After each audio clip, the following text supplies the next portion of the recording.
Assalamualaikum warahmatullahi wabarakatuh.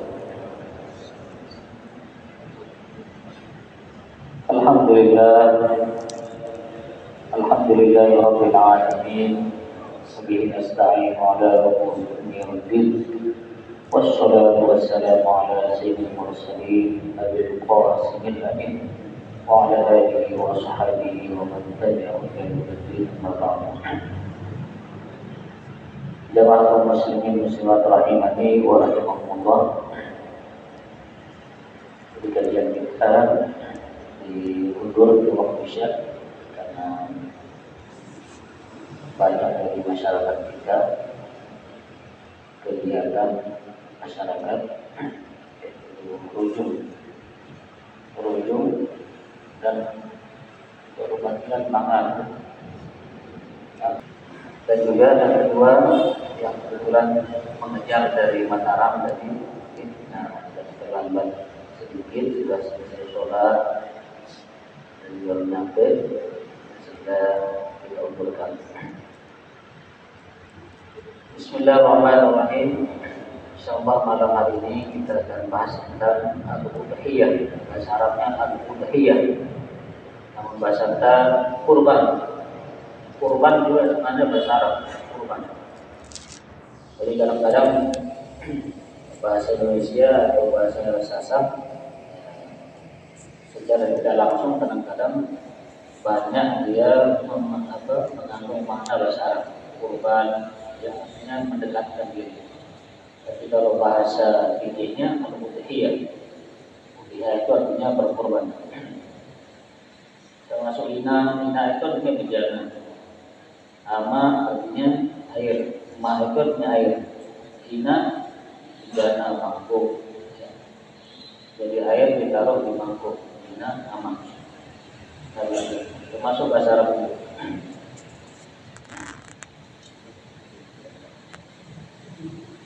Qala al-musannif rahimahullah ta'ala wa nafa'ana wal muslimina bi 'ulumihi fid dharain. Wal udhiyatu sunnatun mu'akkadatun wa yujzi'u fiha al-jaz'u min ad-dha'n was-sami'u min al-ma'zi was-sami'u min al-ibil was-sami'u min al-baqari wa tujzi'u al-badanatu an sab'atin wal baqaratu an sab'atin wasyatu an wahidin. Udhiyah terambil dari kata dhahwa. Dhahwa itu artinya awal waktu pagi. Itu asal katanya udhiyah, artinya waktu pagi. Tapi kalau secara syariat bahwa yang namanya berkurban itu adalah menyembelih binatang kurban dengan tujuan untuk mendekatkan diri kepada Allah Subhanahu wa taala pada hari raya Idul Adha dan 3 hari Tasyrik. Itu namanya berkurban.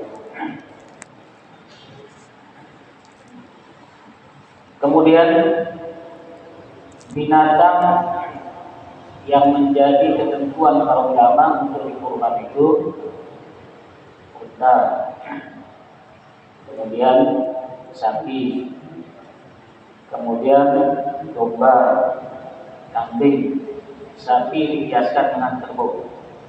Itu yang boleh dikurban. Berarti selain itu tidak boleh dikurban. Kuda, ayam, bebek, merpati, tidak boleh.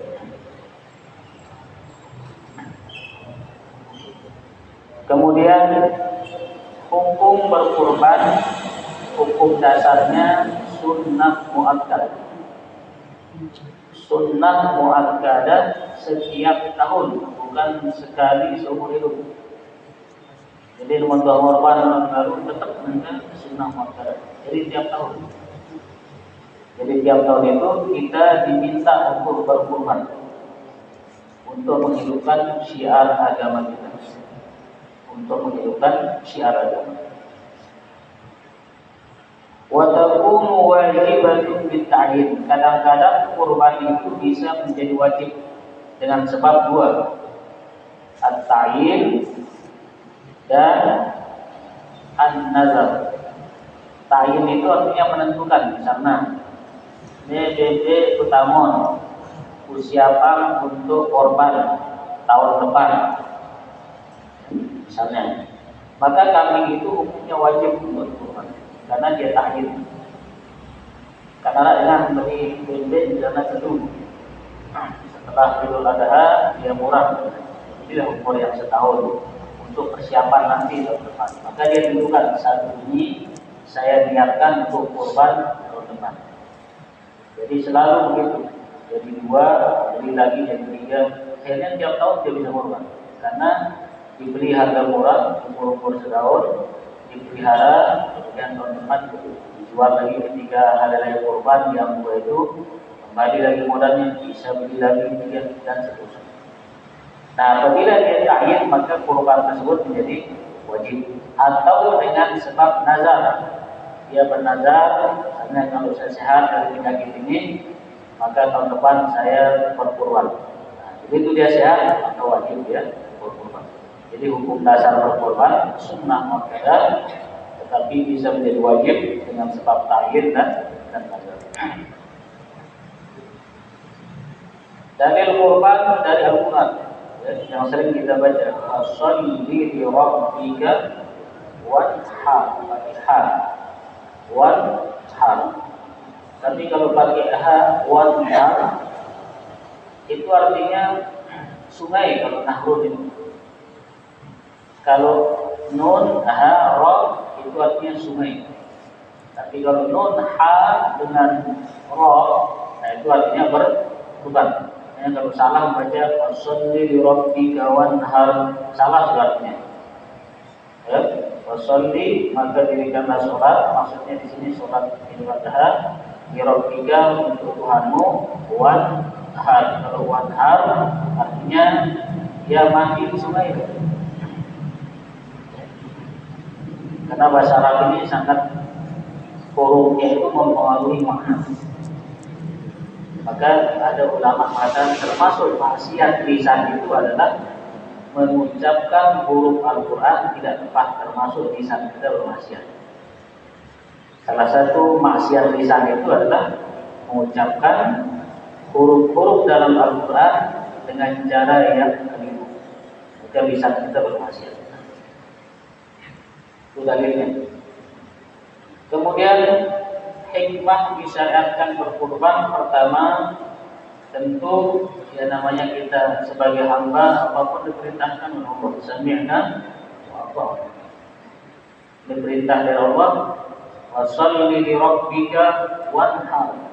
Dirikan sholat karena Allah dan berkurbanlah. Namanya hamba, sami'na wa ata'na. Kita dengar, kita taati.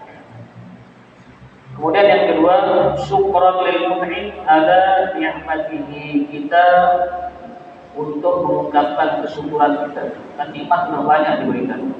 Diminta berkorban hanya satu kali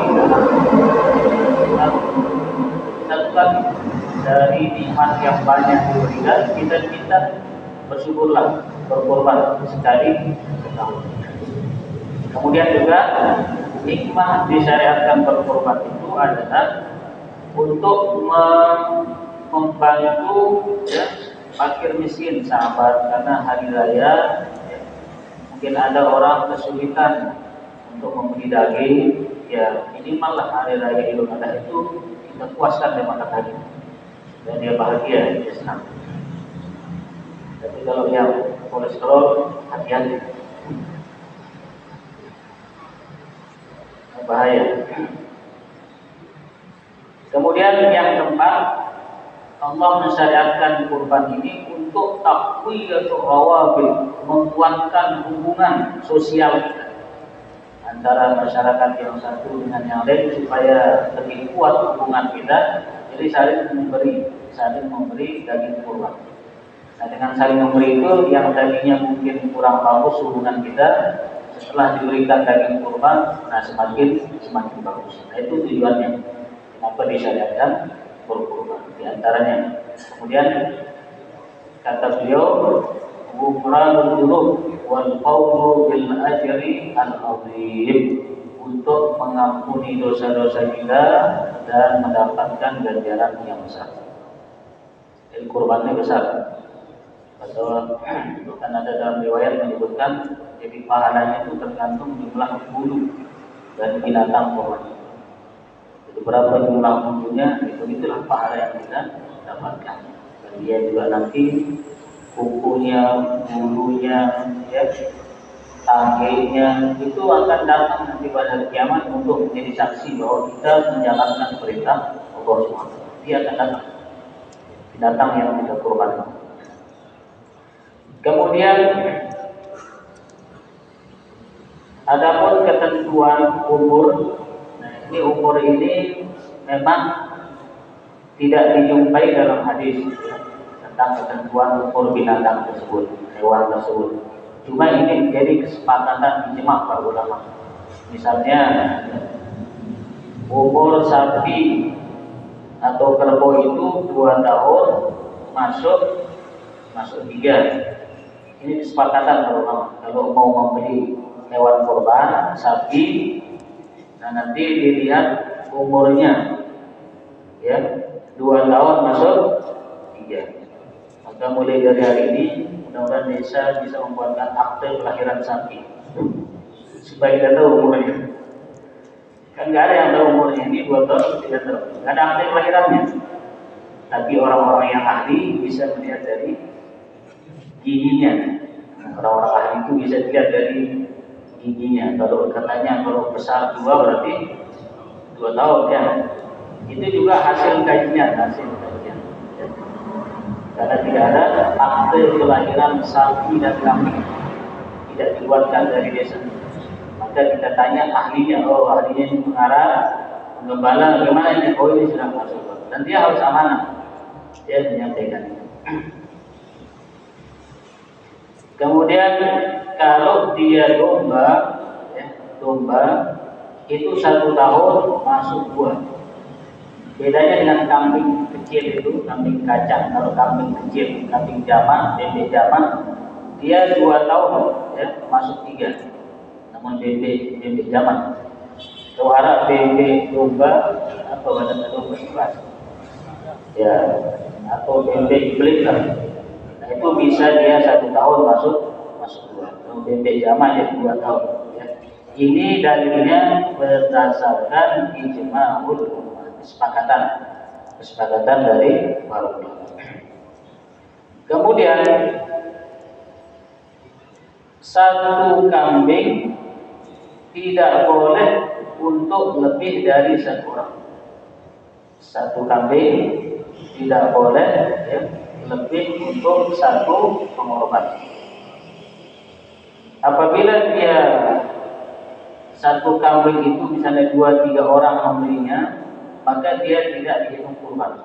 Dia menjadi sedekah biasa. Ya. Wala tasihu udhiyah, tidak sah dikatakan sebagai udhiyah.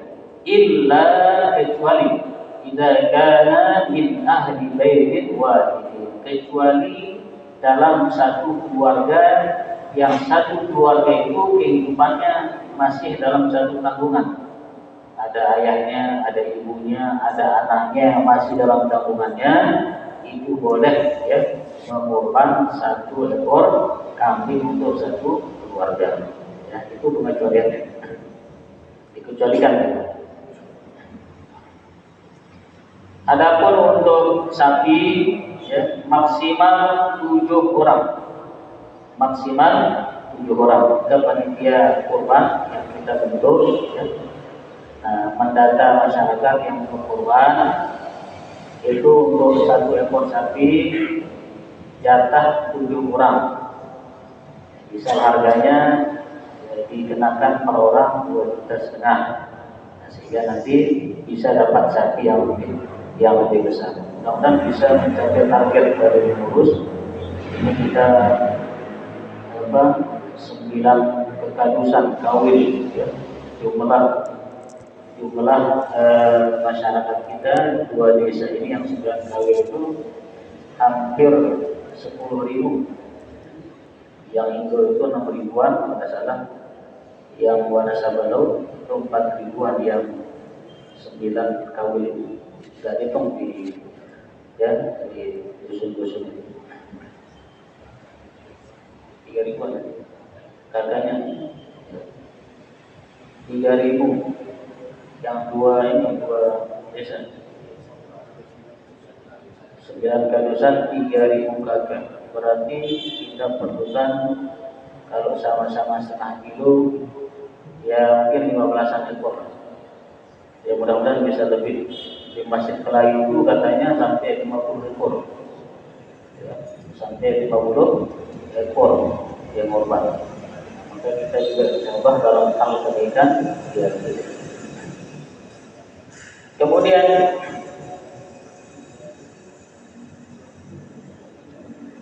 waktu dzabhi min waqti sholatil id ila ghurubi syamsi min akhir ayyam tasyrik.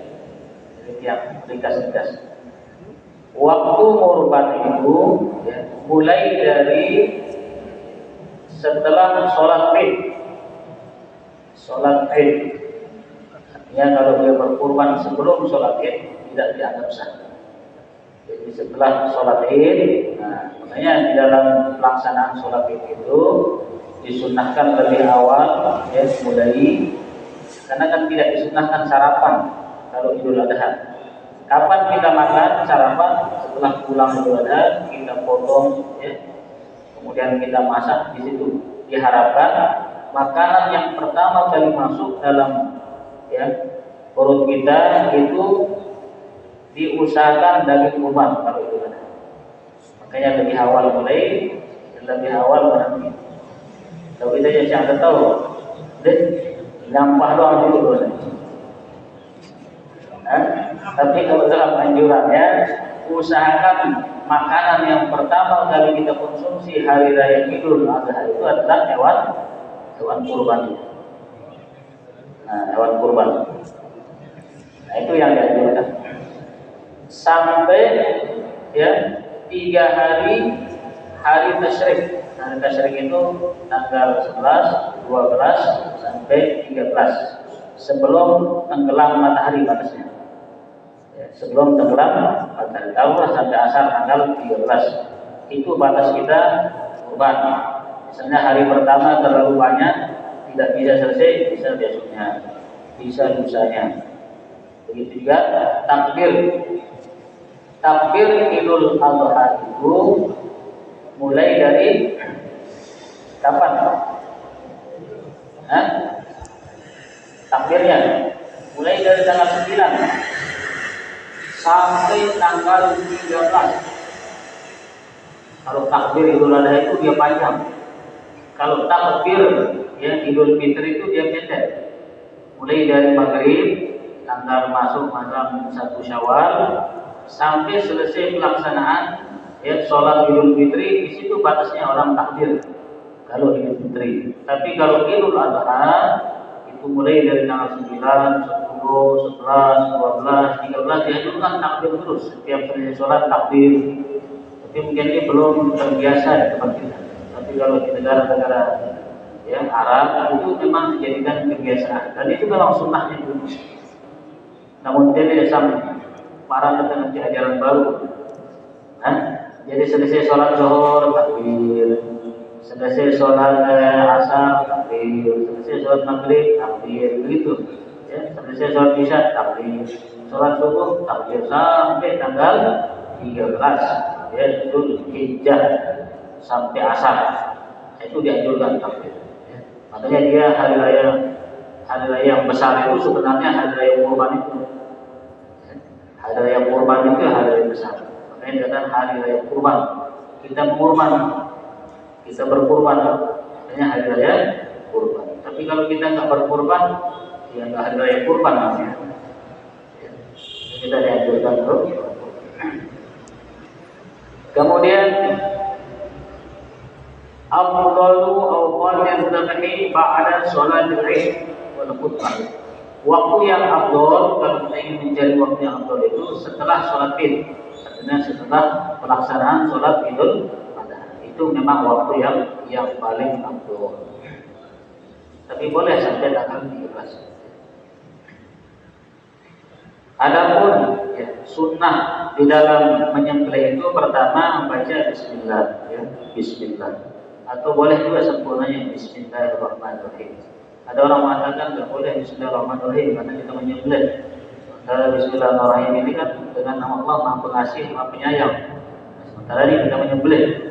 Nah, kata ulama, justru hewan itu dia merasa senang kalau disembelih untuk ibadah daripada dia mati bangkang. Ya. Jadi malah dia senang, dia bangga, dia dipersembahkan untuk ibadah. Maka tidak apa-apa saja. Bismillahirrahmanirrahim.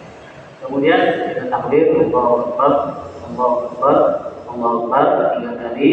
Kemudian kita baca selawat, ya. Allahumma shalli ala sayyidina Muhammad wa ala ali sayyidina Muhammad, menghadap kiblat. Kemudian yang menyembelih itu berdoa, Allahumma hadza bika wa ilaika fataqabbal minni. Kalau yang berkorban itu langsung menyembelihkan dirinya, maka dia baca Allahumma hadza bika wa ilaika fataqabbal minna. Kalau misalnya dia berapa orang, kalau dia berwakil, ya disebut nanti. Ya, atau sudah disebutkan dalam hati niatkan untuk yang berkorban. Itu disunahkan. Doa kita Allahumma hadza minka wa ilaika fataqabbal minni atau min. Termasuk disunahkan orang yang berkorban menyembelihkan dirinya sendiri. Disunahkan orang yang berkorban menyembelihkan diri sendirinya, dia datang, dia sendiri. Tapi kalau dia nggak bisa, takut, ya bisa dia datang aja melihat, ya, datang hadir melihat, dia berwakil. Kemudian bagi orang yang berniat berkurban disunahkan apabila sudah masuk bulan Zulhijjah, dia jangan mencukur rambutnya dan bulu-bulunya, kukunya. Kalau sudah masuk tanggal 1 bulan Zulhijjah, ya, dianjurkan untuk tidak mencukur rambut, memotong kuku ataupun memotong bulu-bulu yang lain, supaya mengambil keberkahan orang yang sedang melaksanakan ibadah haji. Nanti dia tahallul setelah pas menyembelih itu. Di situ dia tahallul. Kata beliau, al-hikmah min dzalika at-tasyabuh bil, ya, bil muhrim bil haji, supaya ada keserupaan dengan orang yang sedang berihram melaksanakan ibadah haji. Kemudian wala yaqulul mudhahi syai'an minal udhiyyati al-mandurah. Apakah boleh makan daging kurban bagi orang yang berkurban? Jenis kurban ada 2. Kalau kurban sunnah, boleh orang yang berkurban itu memakan daging kurban. Kalau kurban sunnah, dia memang niat kurban untuk sunnah, menjalankan sunnah, ya, setiap tahun. Tapi kalau kurban itu kurban wajib, kurban nazar, tidak boleh orang yang berkurban itu memakan daging kurban. Ya, terhadap turunkan bongkang, bongkang kurban dan nazar, ya diambil sebab kalau sudah terlanjur ngambil, sudah dimasak 1 kilo. Padahal itu korban nazar, korban wajib, maka dia harus menggantinya 1 kilo. Beli 1 kilo ganti.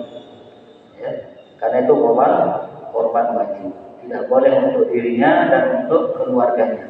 Semuanya harus disedekahkan. Kalau korban wajib, tapi kalau korban sunnah, nah boleh dia makan. Ya, kalaupun mau dibagi sepertiga untuk dia dan kerabatnya, sisanya disedekahkan. Boleh juga dia ngambil lagi sedikit, sisanya dia sedekahkan. Ya, boleh. Wala yabi'u minal udhiyati, dan tidak boleh, ya, daging kurban itu dijual atau menjadi upah. Tidak boleh dijual atau menjadi upah. Bang sembelih dia upah ke 5 kilo, tidak boleh. Ya, atau misalnya upah ke kulitnya, otaknya, naiknya, tidak boleh. Kalau menjadi upah tidak boleh. Atau dijual tidak boleh. Misalnya, ini yang masih sedang kami diskusikan di Majelis Ulama Indonesia di Lombok Timur, tentang apakah boleh, ya, panitia itu dia perlu melaksanakan jual beli dengan saudagar. Masih dua pendapat, yang menyampaikan diri bahwa kalau sudah menjadi jatah panitia, misalnya dipanggil para korban, kulitna, matangna, naina, jari jatah panitia. Sepakat yang berkorban boleh setelah menjadi jatah, boleh panitia itu menjualnya. Ya. Boleh kalau dia sudah menjadi jatahnya. Yang tidak boleh itu belum jelas jatah siapa terus dijual. Nah itu yang tidak boleh. Ya. Belum jelas jatah siapa, kulitnya jatah siapa, belum jelas. Satu, tidak boleh seperti dijadikan upah. Ya. Ini kulitnya upah apa yang boleh? Tidak boleh. Nah itu tidak boleh. Dijadikan upah tidak boleh. Kemudian dijual juga tidak boleh. Tapi kalau sudah mendapatkan jatah, terserah dia boleh menjualnya, boleh memakannya, boleh menghadiahkannya kembali. Yang jelas dia sudah menjadi haknya, sudah menjadi. Kemudian ujratul jazza la takhruju minal lahmi. Kalau kita ingin mengupah orang yang menyembelih, ya, jadi jangan dari daging atau bagian dari hewan kurban. Kasih dia upah, ini upah menyembelih misalnya 1 ekor, upah pembelajar, upah ke muridin misalnya dihitung per ekor 300.000 misalnya. Ya, jelas upahnya. Jadi tidak boleh dia mengambil upah dari hewan kurban. Tapi kalau dia misalnya dikasih sebagai jatah, tidak apa-apa. Yang jelas upahnya juga sudah jelas. Begitu juga nanti panitia, ya, jangan nanti dihitung upah saya. Saya akan panitia masa depan di jamaah pada 3 kilo itu adalah murah dia. Para ibu pernah kilo, boleh itu upah. Ya, hati-hati. Jadi harus jelas karena ini ibadah. Ya, ibadah itu punya aturan. Kemudian apakah boleh berkorban untuk keluarga orang tua yang sudah meninggal dunia? Dalam pendapat mazhab Syafi'i memang dua. Pertama, ya, beliau mengatakan al-udhiyatu tasihhu 'alal mayyiti idza wassa biha. Jadi boleh berkorban untuk orang yang sudah meninggal dunia, syaratnya apabila orang yang sudah meninggal dunia itu pernah berwasiat. Jadi kalau meninggal ada rezeki kekorbanan aku. Nah itu boleh untuk pendapat yang pertama. Yang kedua juga mengatakan tidak apa-apa walaupun dia tidak berwasiat. Dan ini juga untuk kebaikan. Jadi dua pendapat ya, dalam mazhab Syafi'i. Ya. Jadi boleh dia dengan syarat berwasiat, juga boleh dengan tanpa syarat. Dia berwasiat, tidak berwasiat, kita niatkan untuk berbakti kepada orang tua, ada rezeki dan korban untuk orang tua. Kemudian, apakah boleh kurban sekaligus menjadi akikah? Kurban sekaligus akikah. Nah, di sini juga ya, pendapat beliau di dalam kitab Al-Iftah ini mengatakan bahwa boleh digabung niatnya. Ya, boleh digabung niatnya.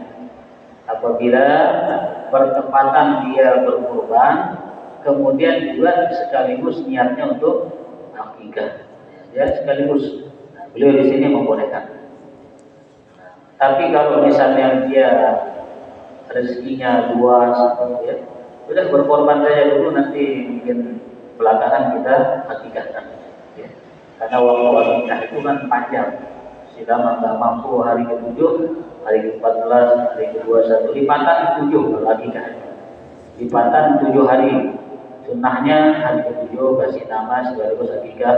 Belum ada rezeki hari ke-14, hari ke-21 dan seterusnya. Sedangkan kalau berkorban ini waktunya sangat terbatas, hanya 4 hari, tanggal 10, kemudian 11, 12 sampai tanggal 13. Nah begitu kira-kira ya tentang masalah kurban ini, ya mudah-mudahan kita bisa melaksanakan ibadah kurban di masjid kita, ya mudah-mudahan nanti bisa terwujud dari target panitia yang kita bentuk, karena kita banyak, insya Allah ya. Kadang Nabi mengatakan kalau orang mampu berkorban terus dia tidak mau berkorban, jangan datang ke masjid. Tapi begitulah beliau macam, ya jangan dekat